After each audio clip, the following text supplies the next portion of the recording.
तो हेलो दोस्तों, कैसे हैं आप सब। उम्मीद है ठीक नहीं होंगे। स्वागत है आपके अपने यूट्यूब चैनल ड्रीम एसएससी पे। और मैंने काफ़ी दिनों से वीडियो कोई नहीं बनाई थी। और आपको तो पता ही है एसएससी में कितना कुछ चल रहा है जब से एडीक्यूटी ने मतलब टेंडर लिया है, वो भी 50% पे। इसमें सरकार का क्या जा रहा है, वो तो दे ही देगी टेंडर, क्योंकि जो टीसीएस मान लीजिए सपोज दैट 1 लाख रुपए लेती थी एग्ज़ाम्स कंडक्ट कराने का, अब एडीक्यूटी ने बोला कि आप मेरे को 50,000 दो, मैं एग्ज़ाम्स कंडक्ट करा दूंगा। लेकिन उसके बाद होने वाली गड़बड़ियाँ आप लोगों को बहुत अच्छे से पता है। तो मेरा पर्पज़ ये नहीं है कि मतलब क्या हो रहा है क्या नहीं हो रहा है। मैं इस स्पेशली मैंने इसलिए वीडियो नहीं बनाई थी क्योंकि मैं भी सीजीएल में लगा था। सीजीएल का एग्ज़ाम आने वाला था 13 अगस्त को। अब आई होप, पता नहीं 13 अगस्त को एग्ज़ाम होगा कि नहीं होगा वो तो नहीं पता। फ़िलहाल अभी तो इतने सारे प्रोटेस्ट चल रहे हैं जो कि जायज़ हैं मेरे हिसाब से। आप लोगों के हिसाब से जायज़ हैं क्या है, वो आप लोग कमेंट सेक्शन में मुझे बताइएगा। तो पहले तो मैं अपना मतलब मैं भी बहुत ज़्यादा जो हाइप थी यूट्यूब पे या फिर सोशल मीडिया के थ्रू या रील्स के थ्रू, कहीं किसी बच्चे को मार दे रहे थे या क्या हो रहा था कैसा हो रहा था, तो मैं अपना एक्सपीरियंस पहले आप लोगों से शेयर करूँगा फेज़ 13 के पेपर के बारे में कि क्या कैसा रहा। उसके बाद फिर आपसे बात करेंगे हम एडीक्यूटिव के टेंडर लेने को लेके। भाई सबसे पहले जो रील्स में था या जो यूट्यूब पे था या फिर जो भी सोशल मीडिया के थ्रू जो भी जिसने जैसे भी जाना कि एग्जामिनेशन सेंटर बहुत दूर फेंक रहे हैं, ये बात बिल्कुल सही थी।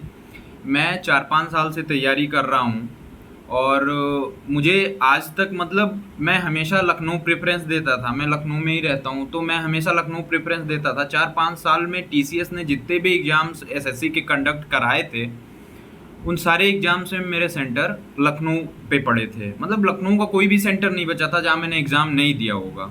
ये आप समझ लो कि 4-5 साल में मैंने फ्रिक्वेंटली जितने भी एसएससी के एग्ज़ाम हुए जिसके लिए मैं एलिजिबल था, जो मैं देना चाहता था या जिसका एग्ज़ाम मैं देता था, सारे सेंटर 4-5 साल से मेरे लखनऊ पड़ रहे थे। इस बार मेरा पहला पोस्ट प्रेफरेंस था लखनऊ, दूसरा पोस्ट प्रेफरेंस था मेरा कानपुर और तीसरे पोस्ट प्रेफरेंस पे मेरे गोरखपुर मैंने डाल रखा था। और इस बार उन्होंने लखनऊ से, आप खुद सोच लो, जो भाई लखनऊ के हैं जो आसपास के हैं जो जानते हैं कि आप लखनऊ से गोरखपुर की डिस्टेंस समझ लो कितनी होगी, तो आपको बताने की ज़रूरत नहीं पड़ेगी। और सबसे बड़ी बात तो ये है, मैंने ये देखा कि कमाल की बात ये है कि मतलब आज तक जितने एग्ज़ाम सेंटर लखनऊ में बने वहाँ पे जितने बच्चे नहीं होते थे उससे ज़्यादा ऑटो वाले या कन्विंस होता था कि मतलब उनको भी पता होता था कि हाँ आज इस सेंटर पे एग्जामिनेशन है। उन्होंने सेंटर ऐसी जगह बनाया था कि वहाँ के लोकल ऑटो रिक्शा वालों तक को नहीं पता था कि ये सेंटर है कहाँ एक्चुअल में। बच्चे उनको गूगल मैप पे खोल के बता रहे थे, हालांकि मेरा सेंटर तो गूगल मैप पे भी नहीं दिखा रहा था, बस नियर बाई थाना करके दिखा रहा था, वो सेंटर नहीं दिखा रहा था कि सेंटर है कहाँ पे। तो और मैंने वहाँ पे जो भाई लोग थे मेरे साथ के थे और जिनके जानने वाले थे, जिनके मतलब साथ के यार दोस्त थे, वो ये बता रहे थे कि चलो मुझे तो तीसरी पोस्ट क्या बोलते हैं तीसरा प्रेफरेंस मिला था एग्जामिनेशन सेंटर का। उनके दोस्तों का तो ये हाल है कि मतलब 3 सेंटर उन्होंने सेलेक्ट कर रखे थे, तीनों मतलब तीनों प्रेफरेंस वाले सेंटर नहीं मिले थे। और हाँ ये बात सही है कि काफ़ी बच्चों का अंडमान निकोबार और कहाँ कहाँ एग्जामिनेशन सेंटर इन्होंने कितनी दूर दूर 400-400 500-500 किलोमीटर दूर भेजा था। हालांकि भाई एडुकेटी भी गवर्नमेंट का रेवेन्यू जनरेट कर रही है ट्रांसपोर्टेशन के थ्रू, हैं वो सरकार को खुश करने में लगी है। हालांकि अभी तो उसका क्या बोलते हैं टेंडर प्रोविजनल है, लेकिन फिर भी वो सरकार को खुश करने में एकदम पूरी तरीके से लगी है। तो मैं आपसे ये कहना चाहता हूँ कि मतलब जो मैंने अपने दोस्त से बात करी, मतलब जो वहाँ पे एक लड़का आया था पेपर देने, वो कह रहा था भैया मैं इटावा का हूँ और वो इटावा से गोरखपुर आया था पेपर देने। आप सोचो कितनी दूर से बच्चा आया था, मतलब कितनी कितनी दूर से बच्चे आ रहे हैं कैसे कैसे करके, और उसके बाद सेंटरों पे इतना ज़्यादा उथल पुथल ये लोग कर रहे हैं। भाई मतलब जेन्युइन बता रहा हूँ, ये टीसीएस का 1% भी एडिक्विटी के अंदर मतलब ना तो इनके अंदर सेंसिटिविटी है कोई बच्चों को लेके, ना तो इनको समझ में आ रहा है कि सेंटर कहाँ बनाना चाहिए। पेन आपको पता है पेन कैसा दे रहे थे, जो 1 रुपए की आती है इतनी पतली सी पेन, वो इन्होंने पेन प्रोवाइड कराया था। जबकि जब एडुकेटी एग्जाम को क्या बोलते हैं, सॉरी, टीसीएस एग्जाम कंडक्ट कराती थी तो वो बकायदा जो 3 रुपए वाला पेन आता था वो देते थे। ठीक है, चलिए ये तो पेन की बात होगी। रफ शीट पता है कैसी दी थी? पहले एक बड़ा सा पेज देता था जब टीसीएस एग्जामिनेशन कराता था, तो उसमें उसको जब आप फोल्ड करते थे तो उसमें मतलब 4 तरफ मतलब 4 पेज बन जाते थे आगे पीछे मिला के। इन्होंने एक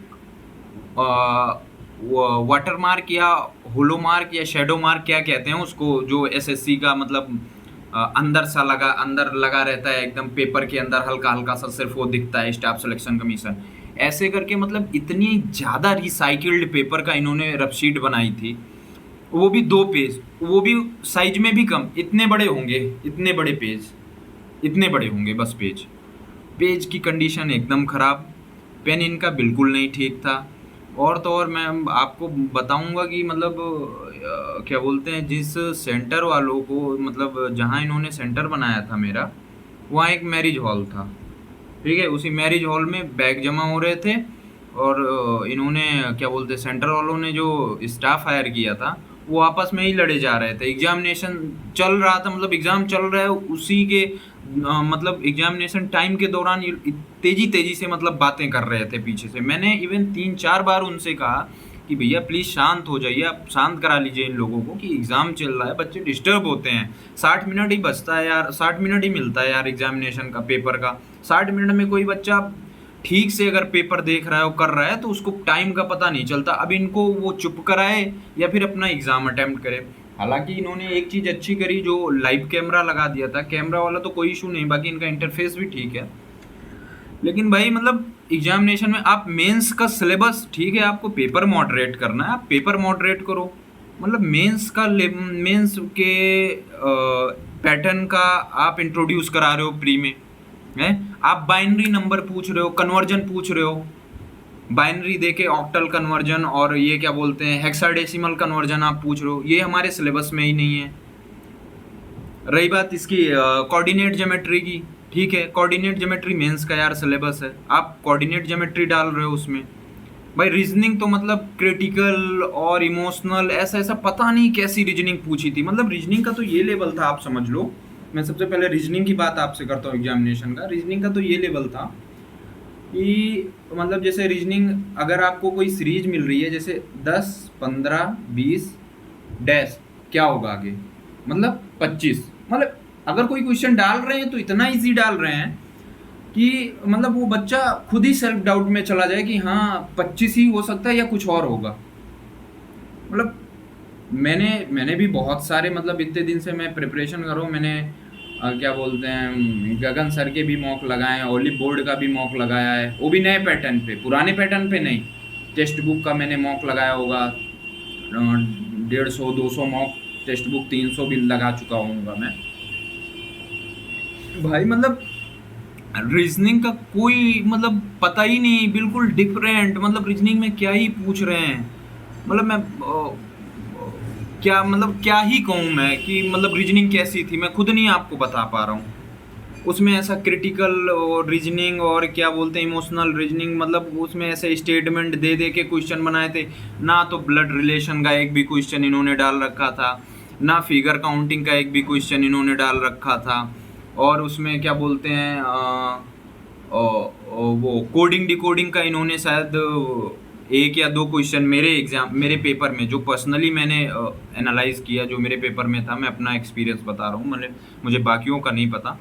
कोडिंग डिकोडिंग का 1 क्वेश्चन था, बाकी तो भाई पेपर पता ही नहीं कैसा इन्होंने बनाया था। हाँ ये कह सकते हैं कि पेपर मॉडरेट था, मतलब कोई भी बच्चा कितनी भी एक्यूरेसी के साथ करता, तो ये आप मान के चलो कि मतलब एक्सेप्शन की बात छोड़ दो, 3 से 4 क्वेश्चन उसके गलत होने थे। इन्होंने ऐसी रीजनिंग बनाई थी। मैथ्स इन्होंने जो क्वेश्चन डाले थे बहुत आसान, तो वो तो फिर बहुत आसान थे। अभी जिस बच्चे को पता है कि मेरे में बाइनरी हेक्साडेसिमल कन्वर्जन नहीं है, वो क्यों पढ़ के जाएगा? जिनको थोड़ा बहुत बेसिक कंप्यूटर का पता होगा वही शायद वो क्वेश्चन बना पाए होंगे।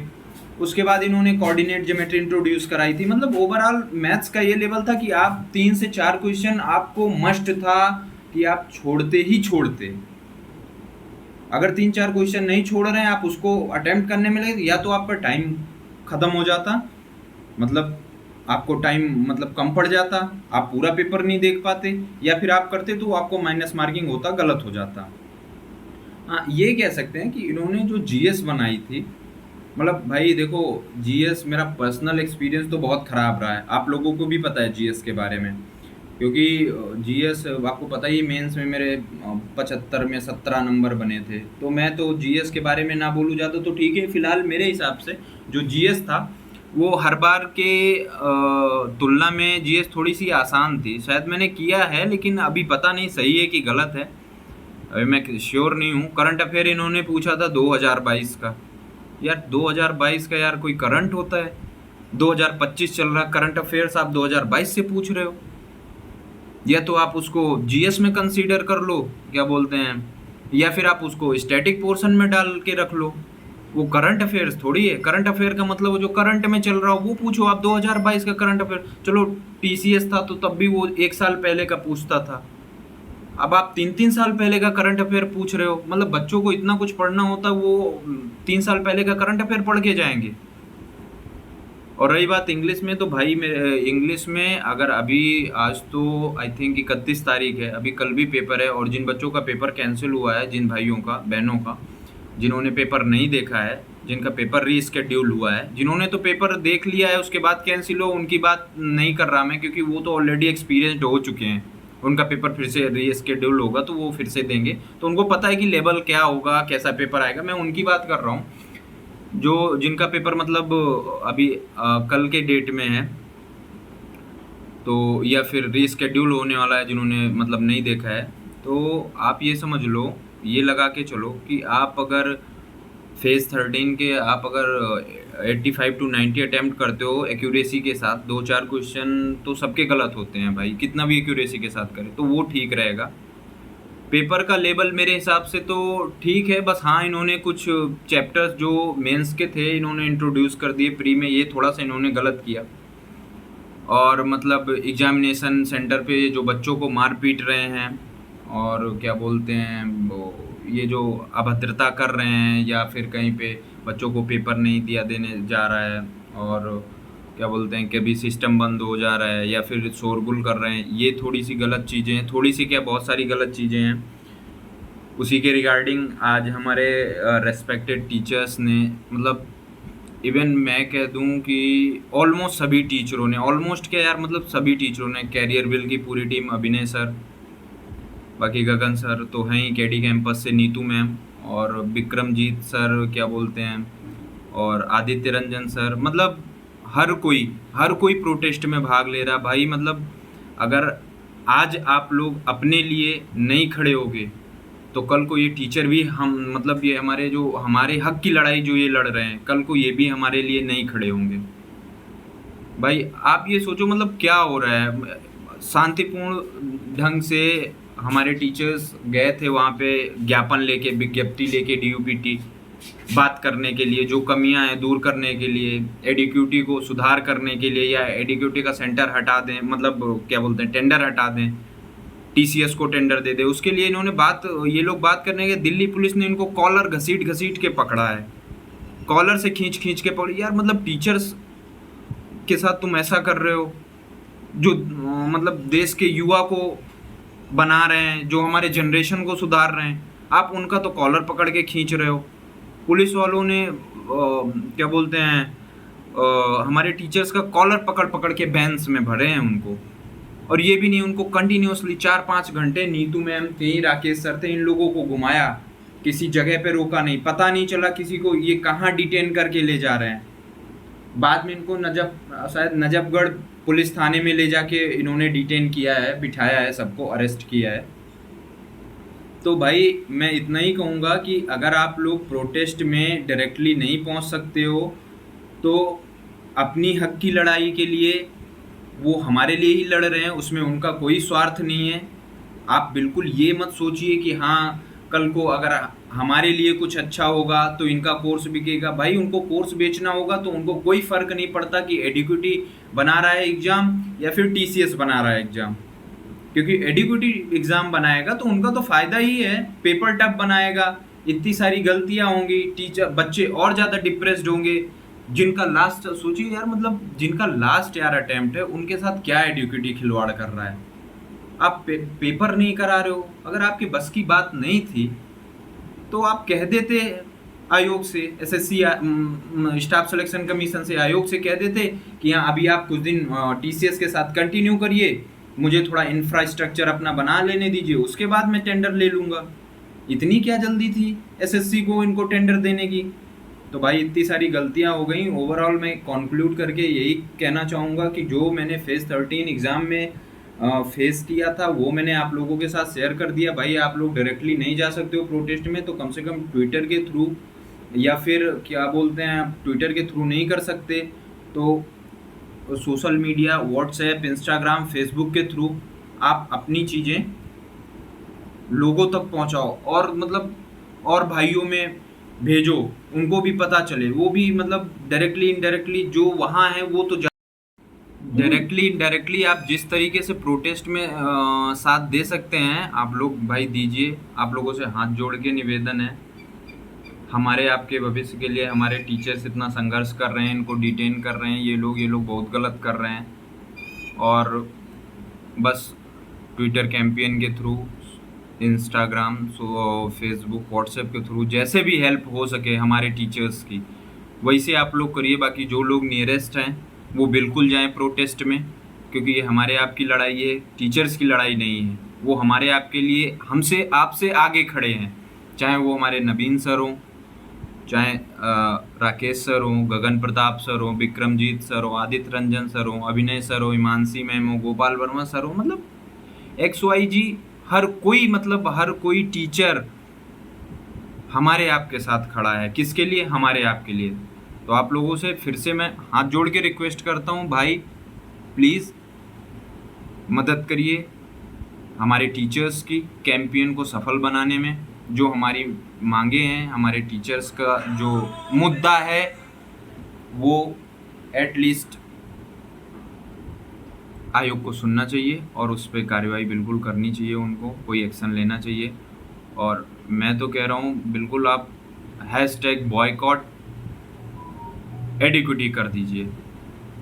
बाकी मिलते हैं आपसे नेक्स्ट वीडियो में। जय हिंद, जय भारत।